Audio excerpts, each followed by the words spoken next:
Nadreen, programme special talk में मां आवां जो मेज़बान शकील सुमरो। नादरीन, सिंध में वॾियूं मुज़ाहिमतूं, वॾा रद्द-ए-अमल साम्हूं उभरी छो नथा अचनि? मुख़्तलिफ़ वक़्तनि ते जेके सिविल सोसाइटी, पॉलिटिकल तंज़ीमूं, पॉलिटिकल कारकुन, सियासी जमायतूं, दानिश्वर, अदीब ऐं विचोले तबिके जो जेके सुॼाण धुरियूं आहिनि, उन्हनि जे ख़िलाफ़ मुख़्तलिफ़ वक़्तनि ते जेके सिंध जा नेशनल इशूज़ रहिया आहिनि, उन ते वक़्ती तौर ते उभार ॾिसण में अचे थो।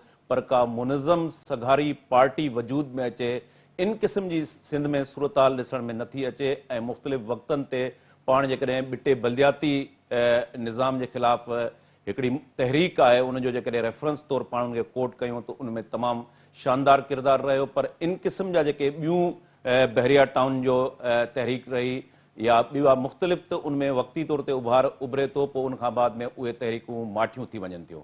हिन वक़्तु ॿोॾि जी जेका वॾे पैमाने ते सूरताल आहे, वॾी तबाही आई, उनखां बाद में बि सिंध जे अंदरि मुख़्तलिफ़ जेके क़ौम परस्त सियासी तंज़ीमूं, सिविल सोसाइटी सुॼाण धुरियूं, उनमें बहस त थींदा रहिया आहिनि, पर उनजो साम्हूं मुज़ाहिमती जेको अवामी रद्द-ए-अमल साम्हूं अचणु खपे, उहो न आयो आहे। जॾहिं त असां ॾिसूं था त सवात जे अंदरि सूरताल या पाड़ेसरी मुल्क ईरान, हिंदुस्तान ऐं ख़िते जे ॿियनि मुल्कनि में जॾहिं बि इन क़िस्म जा मामला थियनि था, त उतां जो बाशोर अवाम रोडनि रस्तनि ते निकिरी एहतजाज रिकॉर्ड कराए थो। इहो अकेडमिक असां बहस जो डिस्कोर्स जो जेको सिलसिलो आहे, इन खां अॻु में बि असां प्रोग्राम कया आहिनि, जंहिंमें मुख़्तलिफ़ सबब जेके आहिनि, हिकिड़ो वॾो सबब सोवियत यूनियन जो फॉल डाउन ऐं ॿिया जेके खोड़सारा कारण जेके आहिनि, उनजा बहस हेठि आया आहिनि। अॼोके प्रोग्राम में बि इन हवाले सां असां जेको आहे बहस कंदासूं। असांखे पैनल में जॉइन कयो आहे डॉक्टर अली अहमद रिंद साहब, पाण सीनियर एनालिस्ट आहिनि ऐं सियासी कारकुन बि रहिया आहिनि। मंज़ूर शेख साहब सीनियर सहाफ़ी ऐं सीनियर तज़िये निगार आहिनि। टेलीफोन लाइन ते असांखे जावेद नांगा सीनियर सहाफ़ी सीनियर तज़िये निगार जॉइन कयो आहे। शुरू कयूं था डॉक्टर अली अहमद रिंद खां। जी डॉक्टर साहब, मुख़्तलिफ़ वक़्तनि ते जीअं मां चयो त हिकिड़ा असां नेशनल इशूज़ ते उभार असांखे ॾिसण में अचनि था, पोइ अॻिते हली उहे तहरीकूं माठियूं थी वञनि थियूं। बुनियादी तौर ते हिन जा कारण छा आहिनि? हिते असां अॻु में बि प्रोग्राम करे चुका आहियूं। सोवियत यूनियन जो फॉल डाउन या विचोले तबिके जो जेको अपॉर्चुनिस्ट मौक़े परस्ती वारो किरदारु रहियो आहे, तव्हांजी नज़र में कारण कहिड़ा आहिनि हिन जा? सिंध जे अंदरि मज़ाहिमत 1 यूनिट जे पीरियड ताईं रही। उन अॻु में थोरो थोरो सिंध जो सियासी कारकुन, क़ौमी कारकुन तयारु थियो पिए। हिकिड़ो जीअं चइबो आहे न त क्वांटिटेटिव उहा चेंजिस आयूं पिए, जेके क्वालिटेटिव में चेंज थियणियूं हुयूं। पर बदकिस्मती सां 70 जी इलेक्शन खां बाद में 70 ताईं इहो हिकिड़ो क़ौमी कारकुननि जो जेको अबरो सबरो हिकिड़ो हाल हो सिंध जो, जेको लोअर मिडिल क्लास हिंदुअनि जे लॾे वञण खां बाद में तमामु मुख़्तसर तादाद में हो, हज़ारनि में मसूंद हो। भुट्टो साहब जे वञण खां बाद में जेको बंगाल जो विरहाङो थियो, उन खां बाद में हिन रियासत जे जेके बि कर्ता धर्ता क़ुवतूं आहिनि, जेके पॉलिसी मेकर्स आहिनि, उन्हनि सम्झी वरितो त विचोले तबिके, क़ौम परस्त, रोशन ख़्याल या इन नुक़्ते नज़र जा माण्हू हिकिड़ा टिकिंग टाइम बम थियनि था, इन्हनि खे महल सां डिफ्यूज़ कयो। तो अवां ॾिठो त भुट्टे साहिब जी सरकार में ई सिंध जो जेको बि क़ौमी कारकुननि जो जेको लॾो हो शेख हयास ताईं, जेको गोल्ड ऐं गन वारी पॉलिसी, लठ ऐं चठ वारी जेका पॉलिसी आहे, उहा सिंध जे इन सियासी या क़ौमी कारकुननि ते थी। हिकिड़ी ॻाल्हि ॾिसो न, हाणे दुनिया भर में हक़ीक़त सम्झी थी वञे त जीअं सियासी इंजीनियरिंग चऊं था त इस्टेब्लिशमेंट पाकिस्तान जे अंदरि पॉलिटिकल इंजीनियरिंग करे थी, अहिड़े तरीक़े सां सोशल इंजीनियरिंग हिकिड़ी हक़ीक़त आहे जेका दुनिया भर में थींदी आहे। जेके कॉलोनिस्ट पावर्स हूंदा आहिनि, जेके ताक़तवर क़ुवतूं हूंदियूं आहिनि, कंहिं बि समाज खे पंहिंजी मर्ज़ी मुताबिक़ उन खे मॼू रखणु, उन मां उहो हाल कढणु, सत कढणु, गॾु थियण जी क़ुवत कढण जे लाइ बिल्कुलु पंहिंजा तरीक़ा अख़्तियार कंदियूं आहिनि। त सिंध जे अंदरि मूं वटि हिकिड़ो सम्झो त ओपिनियन, कंसर्न ओपिनियन आहे त हीअ को इतफ़ाक़ी पाण मुरादो या सिंधी क़ौम जो ईअं चइजे त मिज़ाज में आहे, ईअं न आहे। इहो आहे त सिंधी मिज़ाजनि थोरो सुस्त, काहिल, अनार्किस्ट आहे। 2 ॾींहं गॾु रहण खां बाद में 100% माना एग्रीमेंट हिक ॿिए सां चाहींदो आहे या वरी इख़्तिलाफ़ करण में जल्दी गुलामी रही आहे, जेका गुलामी। पर हीअ जेको फिनामिना आहे त सिंध जे अंदरि असां चाहींदे बि पीपल्स पार्टी जो मुतबादल नथा पैदा करे, कोशिशि कंदे बि उनजो सबबु इहो आहे हिकिड़ी सोशल इंजीनियरिंग थी आहे। उन जे अंदरि मिसलनि मां तव्हांखे ॿुधायां, स्क्रीन ते ॿुधायां त साईं जलाल महमूद शाह सां मुंहिंजी कचहरी, जॾहिं उनजी पार्टी SUP सां मशवरा कचहरियूं थींदियूं, पीपल्स पार्टी 2008 में पावर में आई, 2010 या 11 इन टाइम में मूं साईं जी हिकिड़े ॾींहुं चयो कचहरी में त साईं ज़रदारी साहिबु अवां जे लाइ सियासत ॾुखी करे छॾी आहे। मूंखे कीअं मुंहिंजे लाइ ॾुखी करे छॾी। माना हिन ॻाल्हि ॿुधो, ज़रदारी साहिबु सिंध जे अंदरि ऑर्गनाइज़ नमूने सां हिकिड़ो तरीक़ा अख़्तियार कयो आहे त ग़लति या सही में तमीज़ न आहे, जेको पंहिंजो आहे उनखे कंहिं बि सूरत में नवाज़णो आहे। नतीजे में सिंधी सोसाइटी जे अंदरि पैसे जे पुठियां जेका ड्रोड़ पैदा थी आहे, अव्हांखे उहे सालेह या उहे चङा माण्हू मिलंदा ई कोन पार्टी लाइ कारकुन जिन खे गॾाए करे तव्हां पार्टी हलाए सघो। हींअर हिकिड़ा माण्हू उहे आहिनि जेके नवाज़ियल आहिनि ऐं ॿिया इंतज़ार में वेठा आहिनि। इन करे हीअ सूरत हाल माना सिंध में कंहिं बि अहिड़ी कुवत जेका चाहे थी त सिंध जे अंदरि पीपुल्स पार्टी जो सियासी मुतबादिल पैदा कयूं। मुतबादिल त इन्हनि माण्हुनि में पैदा थींदो जोकी जंहिं माण्हू खे नाहे मिलियो उहो इंतज़ार में उहो करे थो ॻाल्हियूं त भई इनकलाब जदोजहद या मां हीअ कयां, पर उनखे जे ॾींहुं उहा सीरियस ऑफर थिए थी त अच्छा तुंहिंजी ज़िंदगी सां ठाहियूं था, तोखे हीअ रिआयत हीअ शइ मिले थी, उहो बिल्कुलु उन मां पासो थो करे। सो इन करे तव्हांजी जदोजहद या तव्हांजी सियासत ॾाढी ॾुखी थी वई आहे हाणे। सो इन करे हीअ जेको सिंध जे अंदरि थी रहियो आहे इतफ़ाक़ न अञा हलंदी कचरी, मां तव्हांखे गुज़ारिशूं कंदुसि त हीअ हिकिड़ो सोशल इंजीनियरिंग जो नतीजो आहे जेका अॼु सिंध में पीपुल्स पार्टी जो चाहींदे बि मुतबादिल पैदा नथो थिए। जावेद ॾांहुं हलूं था। जावेद, तव्हां कीअं ॾिसो था हिन सूरत हाल खे? डॉक्टर अली जो चवणु आहे त जेका सियासी सोशल इंजीनियरिंग थी आहे उन जो ज़ाहिर आहे त असां वटि जेको बाशऊर तबिको आहे उन वटि काउंटर स्ट्रेटजी हुअणु खपे। दुनिया जे अंदरि मुख़्तलिफ़ वक़्तनि ते इन क़िस्म जा फिनामिना ॾिसण में आया आहिनि, पर उतां जो बाशऊर जेको तबिको आहे उहो कंप्रोमाइज़ नथो करे, स्ट्रगल में भरे थो ऐं उन स्ट्रगल सियासी अमल जे ज़रिए उते तब्दीली अचे थो। पर हिते असां सूरत हाल इन क़िस्म जी ॾिसण में नथा अचूं। अव्हां कीअं था ॾिसो इन सूरत हाल खे?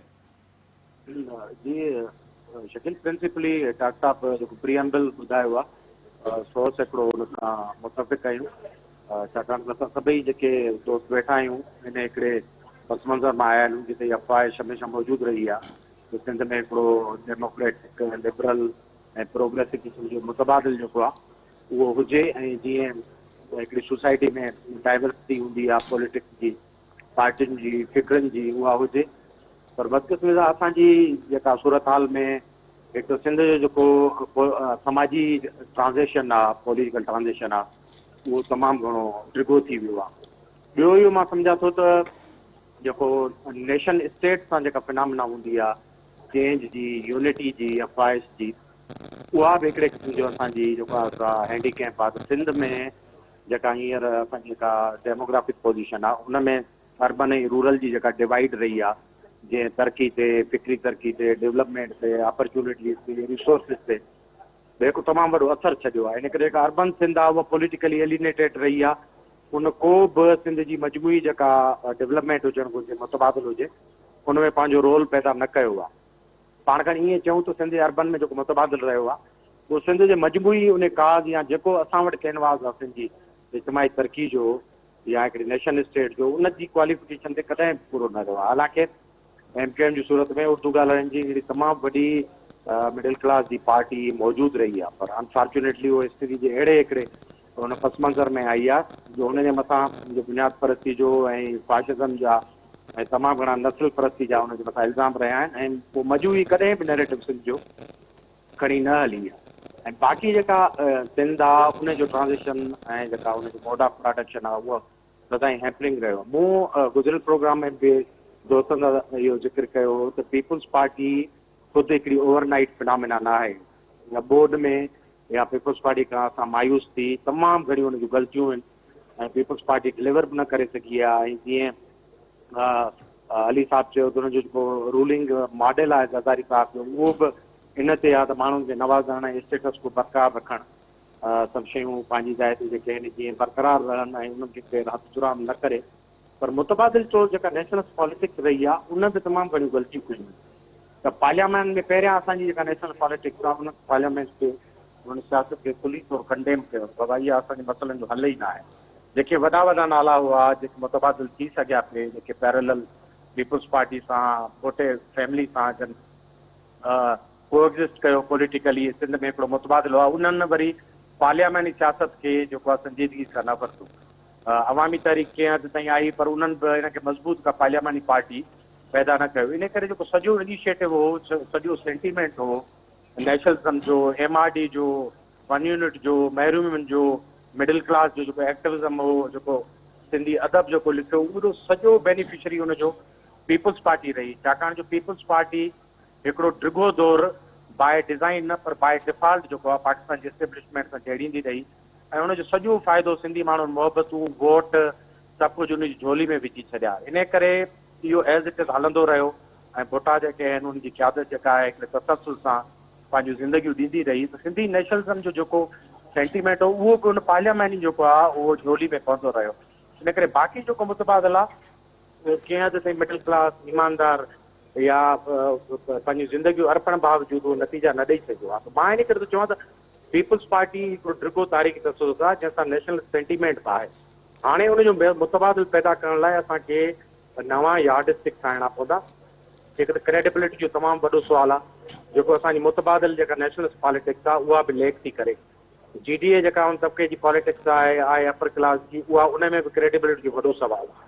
त मुंहिंजे ख़्याल में सिंध जा जेके नवां बुनियाद ख़ालिस ईमानदारी क्रेडिबिलिटी ऐं करेक्टर ते ईंदा त माण्हू हाणे जेको आहे उहा ख़ामोशी जेका आहे करप्शन ते ऐं माण्हू जो जेको किरदारु जेको मुख़्तलिफ़ान रहियो आहे उन ते जेसि ताईं न टोड़ींदा ऐं हिकिड़ा पैरामीटर न ठाहींदा एसि ताईं सिंध में मुतबादिल शुरू न थींदो ऐं पार्लियामेंटी सियासत खे जेको आहे बाक़ाइदे हिकिड़ो सीरियस मोर्चो सम्झी ऐं जेके प्रेशर ग्रुप्स आहिनि ऐं सिंध जो जेके एग्ज़िस्टिंग नेशनल्स पार्टियूं आहिनि उन्हनि खे पहिरें मरहले में कॉमन मिनिमम गोल्स ते अचिणो पवंदो। उतां ई का हिकिड़ी नई शिकिल ऐं जेका नई शबीर ठहंदी। जी मंजूर साहब, डॉक्टर साहब सोशल इंजीनियरिंग जी ॻाल्हि कई। जावेद पार्लिमानी सियासत जेके कॉमप्रस्त पार्टियूं आहिनि उहे कुझु उनमें पार्टियुनि त पार्टिसिपेट कयो आहे पर मजमूई तौर ते ॾिसिजे त उहो पार्लिमानी सियासत वारो जेको आहे उहो अंसर जॾहिं शामिल न हुयो उनमें लेट थी तुंहिंजा नतीजा साम्हूं आया। पाण हिते डिस्कस कंदा रहिया आहियूं विचोले तबिके जो रोल जेको आहे उनमें दानिश्वर अदीब शाइर सहाफ़ी ऐं पॉलिटिकल वर्कर बि अची वञनि था पिया। अवां इन सॼे बहस खे जेकॾहिं पाण खोलिजे त किथे फॉल्ट किथे आहे। असांजो को जेनेटिकल फॉल्ट आहे जीअं डॉक्टर साहब त हुन सां एग्री नथो करे। दुनिया जहान में अहिड़े क़िस्म जूं मुज़ाहिमती तहरीकूं हलनि थियूं पियूं त काउंटर स्ट्रेटजी जेकॾहिं का सोशल इंजीनियरिंग थिए थी पई त का दानिश्वर अदीब सहाफ़ी खे ऑफर थिए थी पई उहो फौरी तौर ते कंप्रोमाइज़ करे वञे थो हथु खणी वञे थो। छा किथे मसइलो किथे आहे? शकील साहब हिन सॼे डिस्कोर्स जे सभिनी प्रोग्रामनि में पाण तक़रीबन जेके कॉज़िस आहिनि उन्हनि ते त पाण ॻाल्हायो आहे। मिसाल डॉक्टर साहब सोशल इंजीनियरिंग जी ॻाल्हि कई, पॉलिटिकल इंजीनियरिंग जी ॻाल्हि कई त पाकिस्तान में सोशल ऐं पॉलिटिकल इंजीनियरिंग कॾहिं न थी आहे, सदाईं थी आहे ऐं रुगो सिंधियुनि सां थोरी थी आहे। उहा बलोचनि सां बि थी आहे, उहा पठाणनि सां बि थी आहे, कंहिं न कंहिं शकिल में हिन वक़्तु पंजाबियुनि सां बि थिए पई। पाकिस्तान जेको आहे फ्रॉम वेरी बिगनिंग इंजीनियरिंग जो हिकिड़ो फर्टाइल ग्राउंड त आहे न, इन ते त ॿाराया ई कोन। ॿी ॻाल्हि इहा आहे त मतिलबु इन सॼे बहस में मां बेसिकली मूंखे जेका हिकिड़ी शइ लॻंदी आहे वॾी न त हर तहरीक जे लाइ हर कंहिं शइ जे लाइ हिकिड़ी सर्टिन सोशल ऐं पॉलिटिकल सेटिंग थिए थी न। मिसाल डॉक्टर साहब हुजे, जावेद हुजे, तव्हां हुजो, असां हुजूं, जेको असां वारो जेको सॼो एक्टिविज़म वारो दौरु हो थोरो उहो पंहिंजे ज़हन में रिवाइव त कयूं त उन वक़्तु हुयो छा। उन वक़्तु पीपल्स पार्टी हुई या साॻी मुल्क जी इस्टेब्लिशमेंट हुई ऐं साॻे वक़्तु सिंध जे अंदरि, बलूचिस्तान जे अंदरि, KP जे अंदरि, इवन पंजाब जे अंदरि प्रोग्रेसिव ऐं नेशनलिस्ट फोर्सिस जो हिकिड़ो वॾो तइदादु मौजूदु हो। उहे उन वक़्तु बि हिकिड़ी जॻह ते वेही ऐं इताद न हलाए सघंदा, गॾिजी पार्टियूं न हलाए सघंदा। जो मिसाल अॻे मिसाल 10, 15, 20 साल पहिरियों को असां वॾा अक कारा कयासीं ॿियनि लफ़्ज़नि में जो हाणे नथा कयूं। त हिकिड़ी जेका सोशल ऐं पॉलिटिकल सेटिंग आहे न सिर्फ़ु पाकिस्तान जी ऐं सिंध जी पर हिकिड़ी ग्लोबल सॼी सेटिंग हुई। मिसाल डॉक्टर साहब डॉक्टर अली रिंद जेको आहे नेशनलिस्ट पॉलिटिक्स छॾे, असां नेशनलिस्ट पॉलिटिक्स छॾे, जावेद नेशनलिस्ट पॉलिटिक्स छॾे, असां जर्नलिज़म वारे पासे ॾे ॿियनि पासनि ॾे छाजे करे वियासीं? इन करे त दुनिया चेंज थी वई। ॿ दुनिया हू न सिधी सो हिकिड़ी सेटिंग हुई प्रोग्रेसिव माण्हुनि जी, भली नेशनलिस्ट खणी कम्युनिस्ट न हुजनि पर इंटरनेशनल तहरीक जो हिसो त हा न। पोइ तव्हांखे यादि हूंदो त असां मां हज़ारे माण्हुनि जेको आहे चयो त हाणे जेका तहरीक हलंदी, जेका हाणे मूवमेंट आहे, हाणे मूवमेंट जेकी आहे उनजी शक्ल जेकी आहे उहा चेंज थी वई आहे। हाणे डेमोक्रेटिक नमूने सां इहे सॼा मामला हल थींदा। हाणे पाण जदोजहद हीअं कंदासीं। पर हाणे पाण चयोसीं त पाण जदोजहद हीअं कंदासीं त उहा हीअं छा हुई, उनजी डेफिनेशन त पाण वटि हुई कोन। हर कंहिं पंहिंजे वित वसार, पंहिंजे अकुल, पंहिंजे विज़डम तहत का शइ जेकी आहे उहा पई ॾिनी। पर दुनिया जे अंदरि मुख़्तलिफ़ जॻहियुनि ते हिकिड़ी शइ रही जेका असां वटि न रही, उहा इहा रही त माण्हुनि इहो चयो त भई ठीकु आहे, ग्लोबल जेका सॼी जेका मूवमेंट आहे उन में वॾी तब्दीली अची वई आहे। माण्हू चवनि था हाणे नज़रियाती दौरु, नज़रियाती स्ट्रगल न आहे रही, पोइ हाणे कैपिटलिज़म जी शक्ल हीअं थी वई आहे, हाणे जदोजहद हीअं थींदी। न सिर्फ़ु इहो त असां वटि हिते असरु आयो, पर सॼी दुनिया जे अंदरि जेके तरीक़ूं हुयूं उहे लुॾी वियूं न। पर हिकिड़ी हर जॻह ते शइ रही, मोस्ट ऑफ जॻहियुनि ते, त माण्हुनि पंहिंजो बेसिक जेको क़ौमी मफ़ाद आहे उहो त साम्हूं रखियो न। असां छा कयोसीं, सिंधियुनि एज़ अ होल वॾे पैमाने ते जेके प्रोग्रेसिव ऐं नेशनलिस्ट फोर्सिस हुआ, उन्हनि ॼणो प्रैक्टिकली सियासत आहे उहे बाहि करे विया। माना तव्हां मूंखे ॿुधायो त जेको हिननि 10-15-12 प्रोग्रामनि में जेके डिस्कोर्स में जेके बि माण्हू आया, उहे माज़ीअ जा तमामु घणा फर्स्ट क्लास क़िस्म जा पॉलिटिकल एक्टिविस्ट या लीडर हुया। उन्हनि पंहिंजा ॿार बि पढ़ाया वॾे पैमाने ते। असां सभिनी जा ॿार असांजे निस्बत में तमामु ज़बरदस्त तालीम याफ़्ता, सुठियुनि असांखां सुठियुनि यूनिवर्सिटियुनि में पढ़ियल आहिनि, मल्टीपल ॿोलियूं ॻाल्हाइनि था, वधीक अर्बन आहिनि, पर उन्हनि जो पॉलिटिकल रोल त आहे कोन न। उन्हनि खे असां चयोसीं त बाबा असां पॉलिटिक्स में, असांखे छा मिलियो जो तव्हां पॉलिटिक्स कंदो। त पोइ हाणे हीउ सॼो सिनेरियो इन बहस खे अॻिते वधायूं था। हिते हिकिड़ो नंढो कमर्शियल ब्रेक जो वक़्तु थी वियो आहे। नाज़रीन, ब्रेक खां वापसी ते प्रोग्राम खे कंटिन्यू कयो।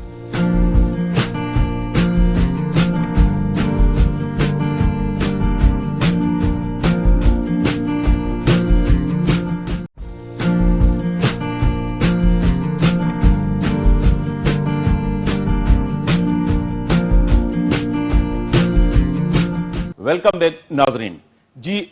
डॉक्टर मंज़ूर जेका ॻाल्हि कई त असां हिन डिस्कोर्स में ज़ाहिर आहे त असांखे किथे न किथे एडमिट करिणो पवंदो, एतराफ़ करिणो पवंदो, तॾहिं हिकिड़ो ॿियो स्टेप असां खणी सघंदासीं। डॉक्टर अली जो जेकॾहिं रेफरेंस ॾिजे त 80s वारे ॾहाके में शागिर्द सियासत में उनजो मुतहरिक रोल हुयो। ईअं मंज़ूर, जावेद, मां पाण खे बि उनमें काउंट कंदुसि। पोइ सहाफ़त में, ॿिए धंधे धाड़ी में, ऐं जॾहिं असां घर खे सीरियस वरितो, ॿारनि खे सीरियस वरितो, उते असांखे चेंज नज़र आई सॼो।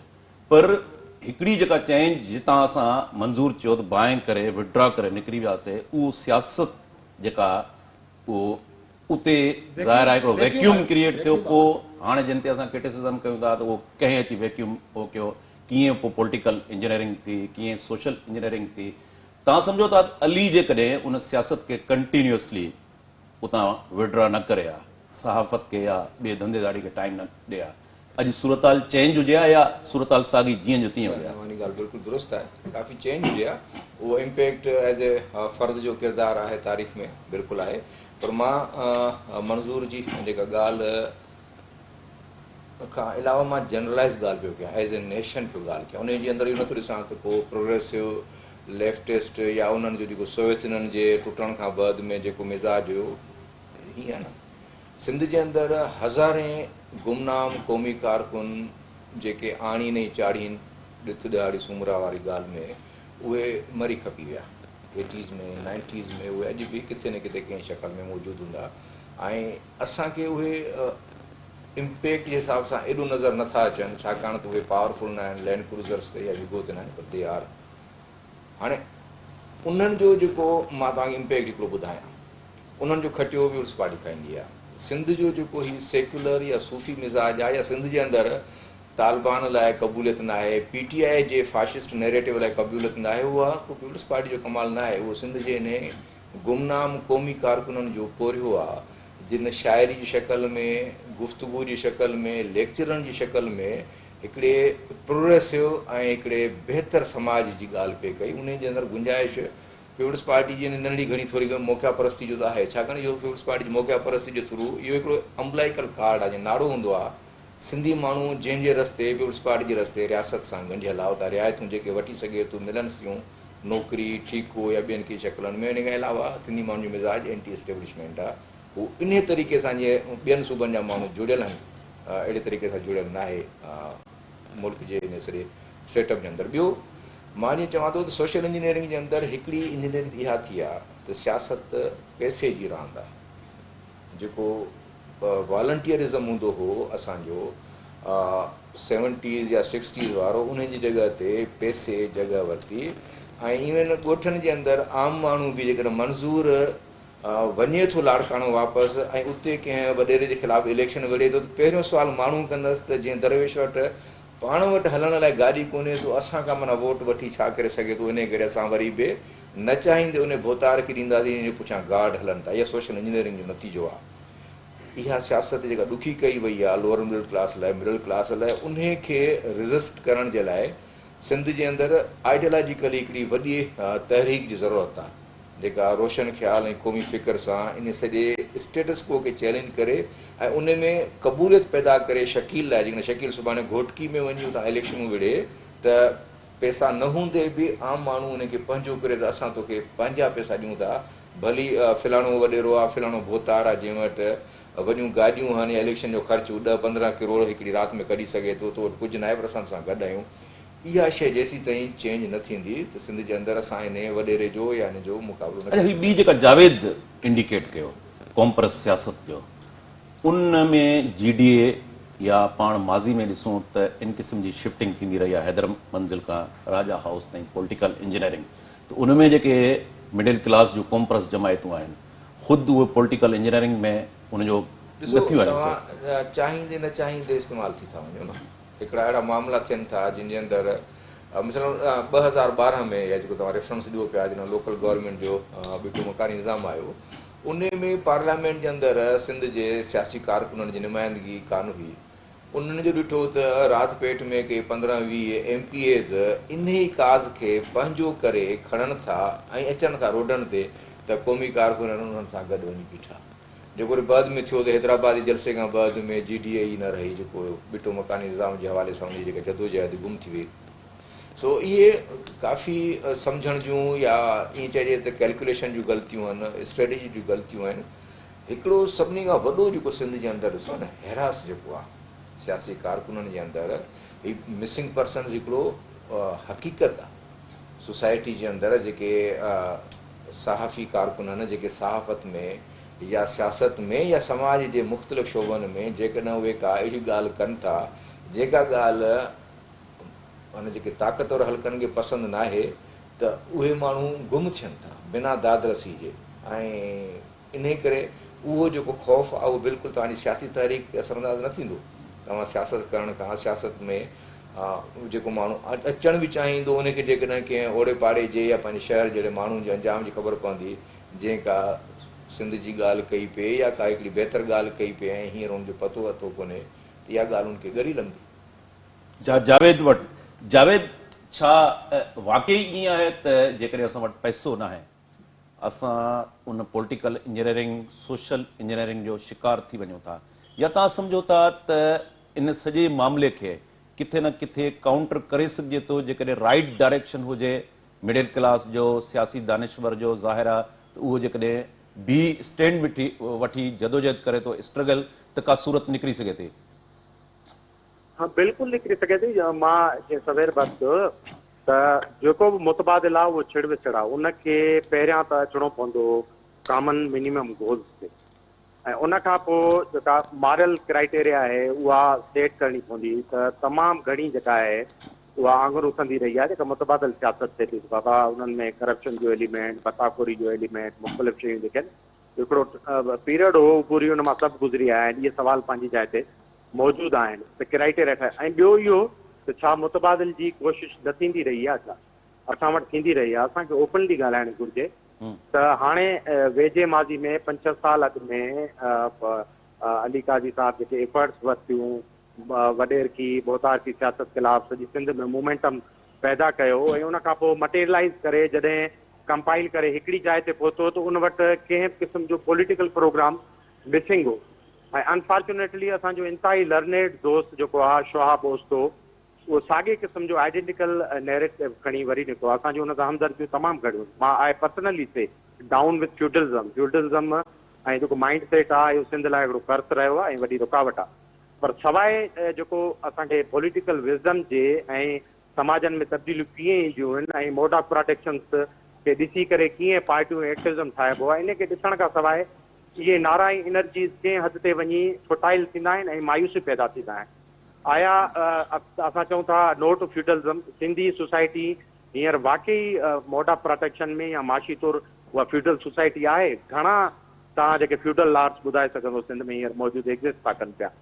सिंध में तमामु घणो अॻु में हैदरबग जतोई जे सियासत खां वठी हारी तहरीक हारियुनि जे ऐं जागीरदारी ख़िलाफ़ जेको एक्टिविज़म कयो उन नतीजा बि ॾिना। टेनेंसी एक्ट आयो उन में, ऐं जेको बटई जा कानून आया ऐं हारियुनि ते जेको बर्डन हो उहो स्लेवरी टाइप जेको सिस्टम हो, घणियूं शयूं एबॉलिश थियूं। हींअर जॾहिं चओ था तव्हां नो टू फ्यूडलिज़म त उहा तबक़ाती तौरु कंहिंजे ख़िलाफ़ जिदो जहद आहे? अहिड़ी ॻाल्हि त जेका NPM उहा बि करे थी, हुनजो नैरेटिव आहे त भई सिंध वॾेरे की है, साईं की है, भोतार की है। छा असां अणॼाणाई में बिल्कुलु उहो नारो खणी था हलूं पिया त भई सिंध फ्यूडल्स वटां ऐं पीपल्स पार्टी जेको मिडिल क्लास जा मुंहिंजे ख़्याल में 100-150 जेके MPA वेठा आहिनि असेंबली में, छा इहे फ्यूडल आहिनि, वॾेरा आहिनि? इन्हनि वटि जेको हज़ारे एकड़ ज़मीनूं आहिनि, इहे सभु शयुनि जा असांखे क्लेवरली जेके आहिनि उहे जवाबु ॾियणा पवंदा आहिनि। उन खां सवाइ इहो तव्हांखे न विसारणु घुरिजे त असां हिकिड़े क़िस्म जी फेडरेशन में था रहूं पिया जंहिंजो हिकिड़ो माइंड सेट आहे। 70 सालनि खां हुन पंहिंजा पैरामीटर ठाहे छॾिया आहिनि माण्हुनि जा ऐं नेशनहुड जा, ऐं टू नेशन थ्योरी मां निकिरंदड़ हिकिड़ी जेका रियासत आहे उहा अञा ताईं जेका मल्टीनेशनल थियण जी राह खे वॾी रुकावट कयूं बीठी आहे। छा तव्हां नथा सम्झो त ANP, BNP ऐं बलोच पश्तून नेशनलिस्ट जेके उहे आनेस्टी ईमानदार न रहिया आहिनि, उन स्ट्रगल न कई आहे, कुर्बानियूं न ॾिनियूं, पर अॼु ताईं रियासत उन्हनि खे इहा स्पेस नथी ॾिए त उहे अकेले सिर्फ़ु उहे सूबा KPK ऐं बलूचिस्तान रन कनि। उन्हनि खे वफ़ाक़ी पार्टियूं जेके PP जहिड़ियूं, मुस्लिम लीग जहिड़ियूं ऐं उन्हनि जी जो PTI जहिड़ी जी झोली में विझी था छॾनि। माना रियासत जो बि हिकिड़ो तमामु वॾो चेक आहे असांजे मथां। उहे असांखे इन्हनि मां केतिरी फ्रीडम ॾींदा जंहिंमें असां पंहिंजी सॉवरनिटी जी या सूबाई ख़ुदमुख्तियारी जी, डेमोक्रेसी जी, सेक्युलरिज़म जी ॻाल्हि कंदासीं। इन्हनि सभिनी शयुनि खे जेके असांजे साम्हूं रियलिटीज़ आहिनि उनखे ॾिसी करे असांखे मुतबादिल न वञिणो पवंदो ऐं कलेक्टिव जेको विज़डम आहे ऐं कलेक्टिव असांजी जेका पॉलिटिकल वेल्थ आहे उनखे मटीरियलाइज़ करिणो पवंदो। कुझु जेका आहे मॉरल वैल्यूज़ जेके आहिनि उहे सेट करणा पवंदा ऐं सिंध खे एतबार ॾियणो पवंदो त PP खां सवाइ बि जेका बाक़ी सिंध आहे पॉलिटिकली जेका कोएज़िस्ट करे थी उहा माण्हुनि लाइ बहितरी जा रस्ता पैदा करे सघे थी। ऐं उनखे बि सोचणो पवंदो त हिन फेडरेशन में कीअं कोएग्जिस्ट कंदी इन सॼे सिस्टम सां जिते फेडरेशन जो हिकिड़ो पंहिंजो मखसूस माइंड सेट आहे। इहे बुनियादी सुवाल आहिनि, इन ते वधीक जी डेलिब्रेशन जी मंज़ूर ज़रूरत आहे। जावेद अहम ॻाल्हि कई, ख़ासि तौर ते अली काज़ी जो रेफरेंस, उन खां बाद में शाहब उस्ते जी जेका हींअर कंपेन आहे भोतार के निज़ाम जे ख़िलाफ़, जेकॾहिं को पॉलिटिकल प्रोग्राम कोन्हे, पॉलिटिकल आइडियोलॉजी कोन्हे, ज़ाहिर आहे त उहा सॼी स्ट्रगल बि पॉलिटिकल इंजीनियरिंग जो किथे न किथे खाज बणिजी वञे थी। वो बताते खुद पॉलिटिकल इंजीनियरिंग जो हिस्सो नथी थी सघे, भला हिन पासे न छो न सोचूं पाण। फ़िलहाल जिन तहरीकुनि जो हवालो जावेद ॾिए थो उन्हनि खे जेकॾहिं थोरो ॿिए एंगल खां ॾिसो त इहो बि थी सघे थो उहा बि पॉलिटिकल इंजीनियरिंग जो हिसो हुजे, इन ते बि बहस थियणु घुरिजे। ॿी ॻाल्हि इहा ॻाल्हि बिल्कुलु सही आहे त सिंध जे अंदरि जॾहिं पाण ॻाल्हि चऊं था भोतारकीअ वारी ॻाल्हि था कयूं त मतिलबु असां वटि सिंध जी जेका सोसाइटी आहे, सोशल ऐं इकनॉमिक जेका हिन वक़्तु बीहक आहे, उन ते तव्हां वटि वेझो को 10-15 सालनि में का चङी का ज़बरदस्त इन डेप्थ का कंपाइलेशन आहे तव्हां वटि, जंहिंजे बुनियाद ते मिसाल आउं चवां त भई हिन वक़्तु मोड ऑफ प्रोडक्शन छा आहे, सिंध जी जेकी आहे उहा इहा एग्रेरियन जेका इकोनॉमी आहे उहा किथे बीठी आहे, उन रिलेशन्स ते असरु केतिरो छॾियो आहे। ऐं सिंध जे अंदरि हेॾी सारी जेका शिफ्टिंग थी आहे रूरल पॉपुलेशन, रूरल इलाइक़नि मां अर्बन इलाइक़नि में, ऐं हाणे खां न तक़रीबन 1.5 ॿ ॾहाका पिया थियनि, उनजो असरु छा आहे? इहा जेको सॼो जेको प्रोसेस आहे न इहो थियण जी ज़रूरत आहे। गॾोगॾु इन सॼी सोसाइटीअ में जॾहिं पाण जेको आहे करप्शन जी या ज़रदारी साहब वारी ॻाल्हि था कयूं त असांजो जेको सभ खां वधीक पढ़ियल लिखियल माण्हू आहे, जेको वॾियुनि यूनिवर्सिटियुनि मां पास करे आयो आहे, ऐं असांजा महा जेके ॾाहा आहिनि, महा ॾाहा मां चवां थो, जिन जी असांखे पर्सनली ख़बर आहे, उहे वॾे पैमाने ते अट्रैक्ट थियनि था न पैसनि खां। यानी तव्हांजी जॾहिं सोसाइटी जी जेकॾहिं इहा हालत हुजे, इहा सूरत हाल हुजे त इनजो हिकिड़ो तमामु इन डेप्थ क़िस्म जो एनालिसिस करण जी ज़रूरत आहे न। उहो रुगो जावेद लांघा या मंज़ूर शेख या अली रिंद अकेलो अकेलो न कंदो। मूंखे ॿुधायो त सिंध जे अंदरि 5-10 सालनि में का अहिड़ी एक्सरसाइज़, को अहिड़ो डॉक्यूमेंट, का अहिड़ी का शइ थी आहे त 50-60-100 माण्हू वेही 2-4 ॾींहं सोचनि त सही, को लिखी ॿुधाइनि त बाबा असां सोशल ऐं इकनॉमिक डेवलपमेंट जे हिन सतह ते, हिन जॻह ते बीठा आहियूं। मतिलबु हर सतह जेकी आहे तव्हांजी डेवलपमेंट जी, उन सतह ते माण्हू डिफरेंट नमूने सां बिहेव कंदो आहे। सॼी दुनिया जे अंदरि रियलिटी आहे न, अर्बन सोसाइटीज़ जे अंदरि जेके माण्हू आहिनि उहे डिफरेंट इन करे बिहेव कंदा आहिनि छाकाणि त उन्हनि जी जेका तरक़ी जी जेका लेवल आहे, उहा शरह उहा डिफरेंट आहे। ऐं इहे तव्हांजा सोशो इकनॉमिक्स जेके पूरा इंडिकेटर्स आहिनि उहे त ॾिसूं न, असां वटि का अहिड़ी का एक्सरसाइज़ ई कोन थी आहे भला इहा एक्सरसाइज़ कजे। त आउं चवां थो त मुतबादिल वारो जेको सॼो मामिलो आहे, उन में मूंखे त फ़िलहालु फौरी तौर ते इन टाइप मुतबादिल जी ज़रूरत ई कोन्हे त का अहिड़ी डॉक्टर अली खां पोइ वाइंड अप तरफ़ वञूं था। डॉक्टर तव्हां हिन मुतारके निज़ाम वारी जेका कैंपेन हले थी पई, जावेद अली काज़ी जो बि रेफरेंस ॾिनो, हींअर शाह भोसलो जेको हलाए पियो। इहा बिल्कुलु ॻाल्हि दुरुस्त आहे। अली काज़ी जॾहिं इहे प्रोग्राम कया पे 3 ॾींहंनि में काफ़ी हुन सां माण्हू गॾिया बि सही। त सियासी प्रोग्राम खां सवाइ तव्हां वटि सिंध जे हवाले सां, हिन रियासत जे हवाले सां कहिड़ो तालुक़ु हूंदो, समाज में छा हूंदो, माना का शइ कोन्हे, सिर्फ़ु तब्दीली पसंदि। हींअर जेको भोतार हीअ पीपल्स पार्टी जे अंदरि जीअं मंज़ूर ॻाल्हि कई त एॾो भोतार थो रही आहे। फ्यूडल्स जेको चइबो हो, उहो फ्यूडल क्लासिकल त अंग्रेज़ ज़माने में फ्यूडलिज़म ख़तमु थी वियो। उन खां पोइ वॾेरा आहिनि जिन वटि 300 एकड़ 200 एकड़ ज़मीन आहे। हीअ जेका सिंध जे अंदरि तव्हांखे अमीर माण्हू मिलनि था, इन्हनि वटि हीअ पब्लिक फंड्स जी जेका पैसो आहे, इन्हनि वटि को भोतार ज़मीननि मां या ज़मीनदारी मां उतरी आयो आहे। सो इन करे तव्हां सिधो थी अचो त सिंध जो हिन रियासत जे अंदरि, जीअं घण क़ौमी रियासत जीअं मंज़ूर ॿुधायो, त उन में सिंध जी हैसियत छा हूंदी, सूबाई ख़ुदि मुख़्तियारी ते, सिंध जे वसीलनि ते, सिंध जे मामलनि ते, समाज जे हवाले सां छा छा हूंदो, उहो तव्हां क्लियर सियासी प्रोग्राम सां अचो। बाक़ी अहिड़े क़िस्म जूं जेके शयूं आहिनि उहे न माज़ी में नतीजा ॾेई सघनि। तव्हां यादि आहे त निसार मेमन हिकिड़ी तंज़ीम ठाही मुशर्रफ जे ज़माने जे अंदरि, त अहिड़े क़िस्म जा केतिरा ई अहिड़ा मिसाल आहिनि। ऐं नाज़रीन, हिते प्रोग्राम जो वक़्तु पुॼाणी खे पहुतो। असांजी कोशिशि हूंदी त इन क़िस्म जा जेके एकेडमिक बहस आहिनि उन्हनि खे जारी रखिजे। जावेद लांघा साहब, मंज़ूर शेख साहब, डॉक्टर अली अहमद रिंद साहब, तव्हांजी महिरबानी। नाज़रीन, ईंदड़ प्रोग्राम ताईं इजाज़त ॾींदा। अल्लाह भाई।